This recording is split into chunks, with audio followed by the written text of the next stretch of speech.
جو ہم حاضر ہوئے ہیں یہ دو باتیں کرنے کی ہوئی ہیں. ایک تو آپ کے اخبارات میں بھی یہ خبر آئی ہے اور میڈیا پہ یہ خبر چلی ہے کہ ایک لیویبلٹی انڈیکس ہوتا ہے جو کہ برطانیہ کا ایک جریدہ اکانومسٹ نے نکالا ہے.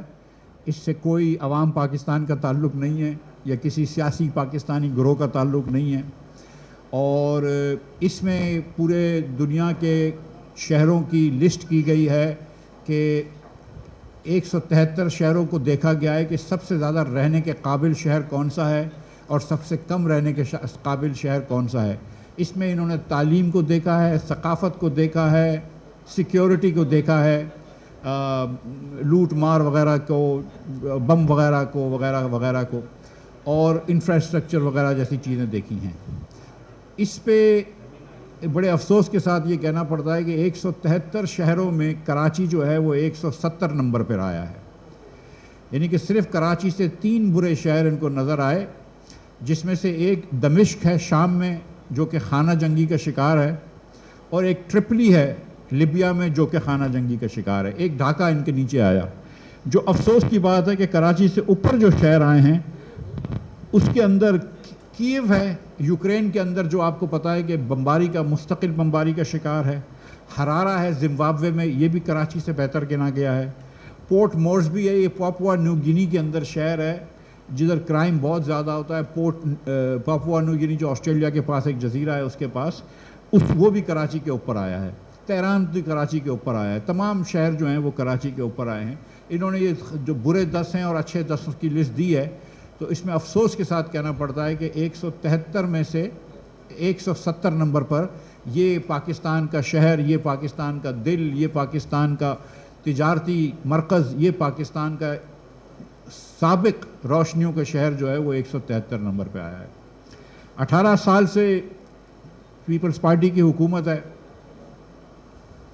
تو اب یہ آپ نہیں کہہ سکتے کہ بھائی جنرل مشرف صاحب کی غلطی تھی یا جنرل ضیاء کی غلطی تھی یا انگریزوں کی غلطی تھی. 1970 تک میں بلدیہ سے الیکشن لڑا ہوں. 1970 تک بلدیہ میں پانی آتا تھا, اب پانی نہیں آتا. پاکستان کا یہ واحد بڑا شہر ہے کہ جس میں آدھے رہائشیوں کو پانی نہیں ملتا, اور اس میں انفارچونیٹلی زیادہ تر علاقے وہ ہیں جو کہ غریب علاقے ہیں جہاں پہ پانی نہیں افورڈ کر سکتے لوگ. جب بلدیہ سے ہی میں آپ کو بتا رہا ہوں کہ وہاں پہ لوگ ہمیں بتاتے تھے کہ ہمارا سب سے بڑا خرچہ جو ہے مہینے کا, راشن سے زیادہ خرچہ, بچوں کی تعلیم سے زیادہ خرچہ وہ پانی کا ہے. اب آج صورتحال یہ ہے کہ ایک غریب آدمی بھی اور متوسط طبقے کے لوگ تو ظاہر ہے وہ حکومت کی نہ تعلیم کا ادارے استعمال کر سکتے ہیں, کیونکہ وہ تعلیم جو ہے آپ نے ایک دم ختم کر دی.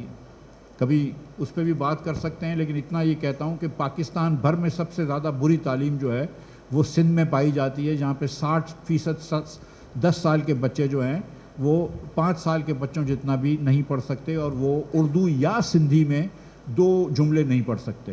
وہ دو فگرز کے سم نہیں کر سکتے میتھ کے. تو یہ حال ہے. سو تعلیم بھی ختم ہو گئی ہے. صحت کا آپ نے سن لیا, پنجاب میں توسا کے اندر 300 لوگوں سے زیادہ بچے جو تھے وہ HIV انفیکشن کر دیا, جس سے ایڈز ہو جاتی ہے جو کہ سزائے موت ہے. ابھی ہم نے سنا کہ کراچی میں بھی یہ ہوا ہے, سکھر میں بھی یہ ہوا ہے پہلے. صحت کا بھی حال یہ ہے. پولیس آپ جانتے ہیں کہ ہمارے لیے ایک زحمت ہے, رحمت نہیں ہے, اور یہ تو پورے پاکستان میں یہ ہے, لیکن بالخصوص کراچی میں ہے. تو اور کراچی کے اندر ایک پہلے یہ کہتے تھے کہ انفراسٹرکچر کا حال جو ہے وہ بہت برا ہے, اب یہ کہتے ہیں کہ انفراسٹرکچر ہے ہی نہیں. اتنے بڑے شہر کے اندر بسیں ہی نہیں ہیں, نہ بجلی سے چلنے والی, نہ کوئی ایئر کنڈیشن بسیں تو سوال ہی نہیں ہے, لیکن بسیں ہی نہیں ہیں. کراچی میں یہ کہتے ہیں کہ 10,000 بسوں کی کمی ہے.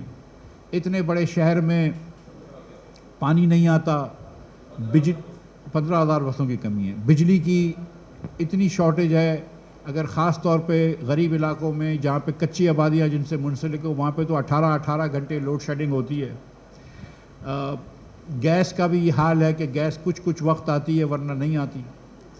تو پیپلز پارٹی سے میری گزارش ہے کہ تھوڑا سا دھیان دے دیں. کراچی کے لوگوں کو نوکریاں بھی نہیں ملتی, تو یہ بھی مسئلہ ہے. تو تو مسائل ایک بہت ہیں، لیکن اب اس مسائل کا ایک رپورٹ کارڈ آ کے آئے کہ 170 نمبر پہ کراچی آیا ہے 173 میں، اور یہ کوئی سیاست نہیں ہو رہی ہے، یہ ہم نے نہیں کروایا، کسی نے نہیں کروایا، یہ ایک بین الاقوامی ادارے نے کروایا ہے، جریدے نے کروایا ہے۔